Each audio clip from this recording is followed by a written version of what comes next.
NCERT में living word chapter में जो टैक्सोनॉमिक हायरार्की गिवन है उसमें कई सारे स्टूडेंट्स को टैक्सोनॉमिक कैटेगरीज, रैंक और टैक्सॉन में कन्फ्यूजन होता है। तो फर्स्ट पार्ट में मैं आपको ये क्लियर करता हूँ, and in second part I will be clearing the lines जिसमें different tax at different levels या फिर different tax at same level या फिर same tax at same level. तो इसमें काफ़ी स्टूडेंट्स को कन्फ्यूजन होती है। So I will be clearing those lines in the second part, right.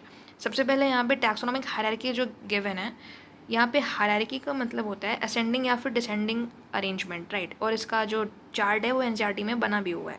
Next जो आता है टैक्सोनॉमिक कैटेगरीज, ठीक है।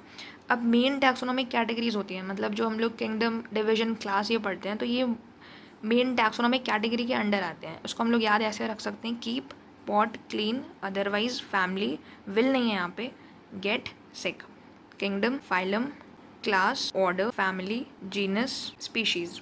अब यहाँ पे फाइलम की जगह हम लोग डिवीजन भी यूज़ कर सकते हैं, और डिवीजन वर्ड हम लोग प्लांट्स के केस में यूज़ करते हैं, राइट। अब आप इसको ऐसे याद रख सकते हो, प्लांट्स भी पी से है और फाइलम भी पी से है, तो ये साथ में नहीं है, ठीक है। मतलब प्लांट्स के लिए फाइलम नहीं आएगा क्योंकि यहाँ पे भी पी है और यहाँ पे भी पी है, तो प्लांट्स के लिए डिवीजन यूज़ करेंगे और एनिमल्स के लिए फाइलम यूज़ करते हैं, ठीक है। अब इसके बाद रैंक। रैंक मतलब होता है जैसे किसी चीज़ को नंबर देना, ठीक है, रैंकिंग करना उसकी 1 2 3 4 इस तरह से, ठीक है।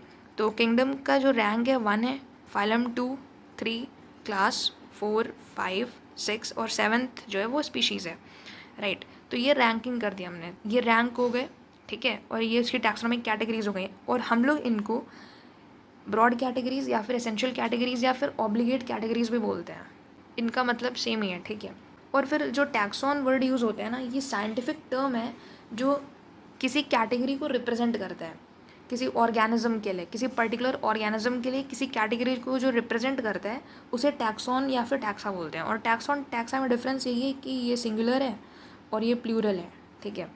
तो फॉर एग्जांपल जैसे मैं यहाँ पे प्लांटे लिखूँ, किंगडम, एंजियोस्पर्मी, डाइकोटिलेडन, सैपेंडियल्स, एनाकार्डियेसी, मैंजिफेरा और स्पीशीज़ इंडिका, ये मैंने मैंगो के लिए लिखा है। तो ये सारी साइंटिफिक टर्म्स हैं।